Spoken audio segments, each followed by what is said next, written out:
महाराष्ट्रात 8 जागांवर मतदान, महाराष्ट्रातल्या 8 जागांवर मतदान आहे. 8 जागांवरती महाविकास आघाडीनं धुआधार प्रचार केलेला आहे.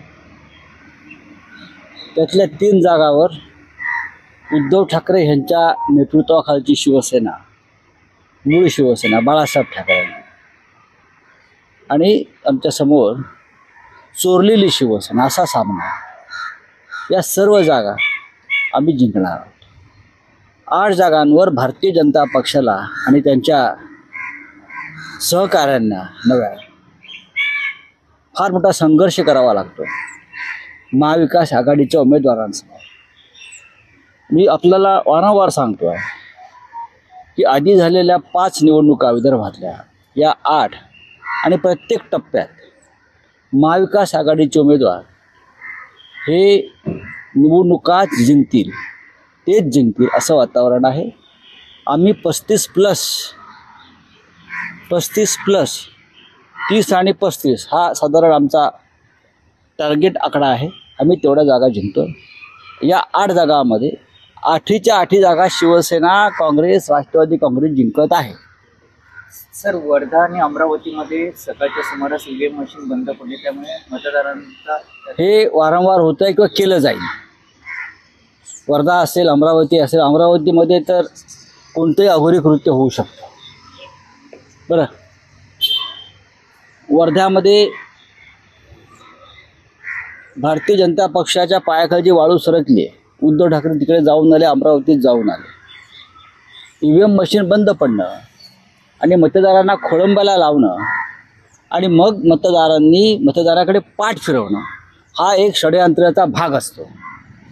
आणि मग साधारण संध्याकाळनंतर त्या ईव्हीएम मशीन चालू होतात आणि अचानक मग ज्यांना हव्यात त्यांच्या झोंडे उभ्या राहतात.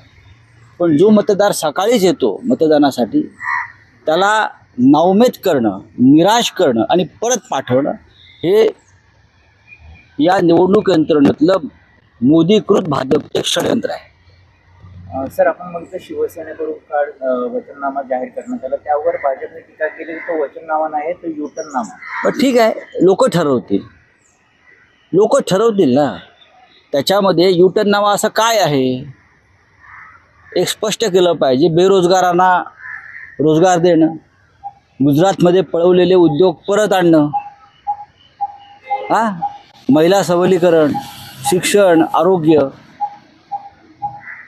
कर दहशतवादावरती उपाययोजना, अशा अनेक भूमिका नरेंद्र मोदींनी गेल्या 10 वर्षात वारंवार जे युटर्न घेतलेले आहेत.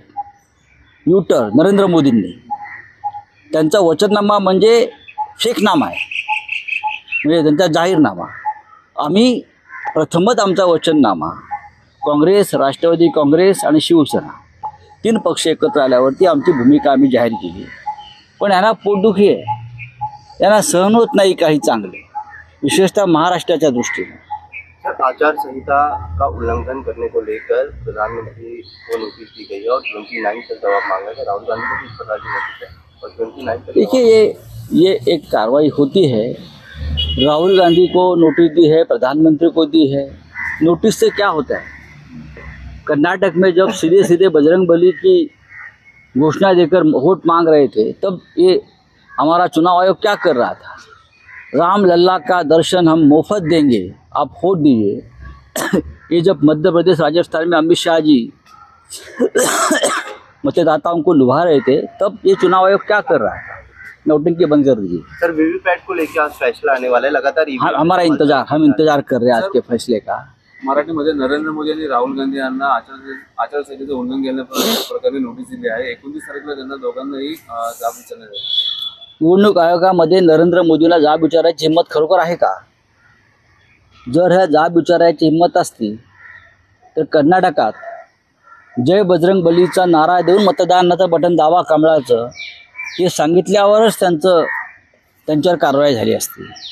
काल किंवा 2 दिवसापूर्वी काँग्रेसच्या जाहीरनाम्यात ज्या गोष्टीचा उल्लेख नाही, संपत्तीचं समान वाटप, मंगलसूत्र खेचणार, या खोटेपणावर काँग्रेसने त्यांच्यावरती एक कारवाईची मागणी केली. खोटं बोलल्याबद्दल त्यांना प्रधानमंत्री पदावरून दूर करायला हवं.